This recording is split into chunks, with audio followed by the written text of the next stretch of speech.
Hello friends, आज हम पढ़ेंगे मुद्रा, अर्थ, कार्य एवं पूर्ति के अंतर्गत वस्तु विनिमय प्रणाली से क्या अभिप्राय है। वस्तु विनिमय प्रणाली में आने वाली कौन कौन सी कठिनाइयाँ हैं। तो शुरू करते हैं हम वस्तु विनिमय प्रणाली के साथ। वस्तु विनिमय प्रणाली उस प्रणाली को कहते हैं जिसमें वस्तु का विनिमय वस्तु से होता है, अर्थात वस्तु के बदले में वस्तु का लेन देन।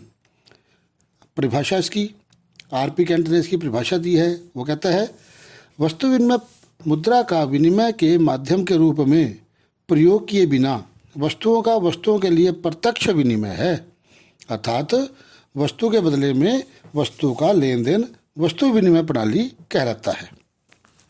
तो उपरोक्त जो परिभाषा है उस परिभाषा के अनुसार मान लो एक किसान के पास चावलों का अतिरिक्त भंडार है, तो उसे एक ऐसे व्यक्ति की तलाश करनी है जिसे चावलों की ज़रूरत है और जिसके पास बदले में देने के लिए कपड़ा है। अतः आवश्यकताओं का दोहरा संयोग है। आवश्यकताओं का दोहरा संयोग है।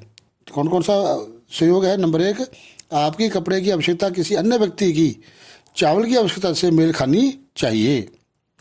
और दूसरा, आपके पास चावलों का और अन्य व्यक्ति के पास कपड़े का आधिक्य होना चाहिए। तो इस प्रकार से वस्तु विनिमय प्रणाली से अभिप्राय उस प्रणाली से होता है जहां वस्तुओं का विनिमय वस्तुओं के साथ होता है। अब आता है वस्तु विनिमय प्रणाली की कठिनाइयाँ। वस्तु विनिमय प्रणाली की कौन कौन सी कठिनाइयाँ हैं? नंबर एक, आवश्यकताओं के दोहरे संयोग में कठिनाई। इसमें इससे अभिप्राय किसी एक व्यक्ति की वस्तु दूसरे व्यक्ति की आवश्यकता को और दूसरे व्यक्ति की वस्तु पहले की आवश्यकता को पूरा करती है। वास्तव में यह बहुत कठिन है कि आपको कोई ऐसा व्यक्ति मिले। अतः वस्तु विनिमय प्रणाली में वस्तुओं का विनिमय सीमित स्तर पर होता है। दूसरा आता है वस्तु विनिमय की व्यापार संबंधी लागत। आवश्यकताओं का दोहरा संयोग एक दुर्लभ घटना होने के कारण वस्तु विनिमय प्रणाली में व्यापार करने की लागतें बहुत ऊंची होती हैं। इन लागतों के दो घटक इस प्रकार हैं। नंबर एक, तलाश की लागत। उस व्यक्ति को तलाश करने की लागत जिसकी ज़रूरतें आपसे मेल खाती हों। इसमें समय की बर्बादी की ऊंची अवसर लागत भी शामिल है। दूसरा था प्रतीक्षा की अनुपयोगिता। क्या है? उपयुक्त व्यक्ति की प्रतीक्षा असुविधाजनक है, अतः यह लागत प्रतीक्षा की अनुपयोगिता के रूप में खर्च करनी पड़ती है। तीसरा आता है मूल्य की समान इकाई का अभाव। वस्तु विनिमय प्रणाली में मूल्य की समान इकाई का अभाव पाया जाता है। इसके अभाव में किसी वस्तु का मूल्य व्यक्त करना बहुत कठिन होता है। जैसे आपकी कार का मूल्य 5 लाख रुपए है, तो इसे वस्तु विनिमय प्रणाली के अनुसार खरीद व बेच नहीं सकते, क्योंकि कार का मूल्य किसी अन्य वस्तु के मूल्य के साथ निर्धारित नहीं किया जा सकता। चौथा आता है भविष्य में किए जाने वाले स्थगित भुगतानों की प्रणाली का अभाव। भविष्य के लिए स्थगित किए गए जाने वाले भुगतानों से अभिप्राय उन भुगतानों से है जिन्हें तत्काल न करके भविष्य में कुछ समय के पश्चात किया जाता है।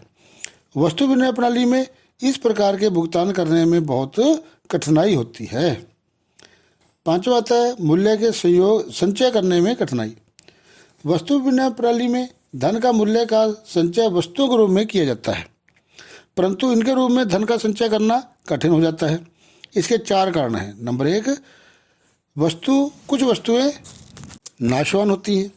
इनका अधिक समय तक संचय नहीं किया जा सकता, मतलब वो खराब हो जाती है, पड़े पड़े खराब हो जाती है, जैसे अनाज हो गया। दूसरा आता है कई वस्तुओं की किस्म और गुण समय के साथ साथ खराब होते जाते हैं। तीसरा, वस्तुओं का संचय करने के लिए अधिक स्थान की आवश्यकता होती है।